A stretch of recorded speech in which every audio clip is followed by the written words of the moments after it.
ছাত্র জনতার শান্তিপূর্ণ আন্দোলন দমনে বিদায়ী শেখ হাসিনা সরকারের কঠোর পদক্ষেপ তথা গুম খুন এবং বর্বরোচিত নির্যাতনের রোমহর্ষক বর্ণনাগুলো তদন্তে জাতিসংঘের একটি পূর্ণাঙ্গ টিম ঢাকায় আসছে।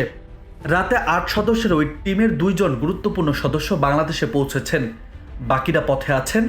ঢাকা ও জেনেভার একাধিক কূটনৈতিক সূত্র এ তথ্য নিশ্চিত করেছে। সূত্রটি জানিয়েছে জাতিসংঘ টিম মঙ্গলবার থেকে আনুষ্ঠানিক কার্য শুরু করবে। প্রাথমিক পরিকল্পনা অনুযায়ী আগামী ৪ সপ্তাহ অর্থাৎ প্রায় ১ মাস তারা বাংলাদেশের বিভিন্ন স্থান সরজমিনে ঘুরে দেখবেন। নির্মমতার শিকার ব্যক্তি, ভুক্তভোগীদের স্বজন, প্রত্যক্ষদর্শীদের সাক্ষ্য গ্রহণ করবেন। সেই সঙ্গে বিভিন্ন ঘটনার আদ্যপান্ত বিশ্লেষণ তথা যথাসম্ভব ঘটনার আলামত সংগ্রহ করবেন। কাজের প্রয়োজনে বাংলাদেশে প্রতিনিধি দলটির অবস্থানকাল আরও দীর্ঘ হতে পারে বলে আভাস মিলেছে।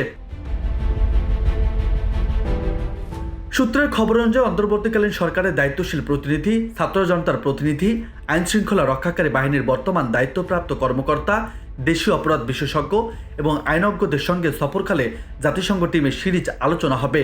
তদন্ত টিম খতিয়ে দেখবে ছাত্র জনতার আন্দোলন কতটা নৃশংসভাবে দমনের চেষ্টা করেছিল আওয়ামী লীগ সরকার।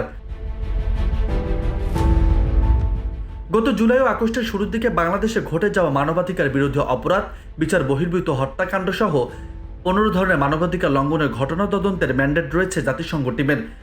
আগামী নভেম্বরের শেষের দিকে বাংলাদেশের আপৎকালীন সরকার এবং জাতিসংঘ মহাসচিবের কাছে তারা তদন্ত রিপোর্ট জমা করবেন। পরবর্তী রিপোর্টটি জনসম্মুখে প্রকাশ করা হবে। এর আগে অন্তর্বর্তী সরকারের প্রধান ডক্টর মোহাম্মদ ইউনূস গত ২৫ আগস্ট ভলকার তুর্ককে লেখা চিঠিতে দ্রুত সময়ে তদন্ত শুরুর অনুরোধ করেছিলেন।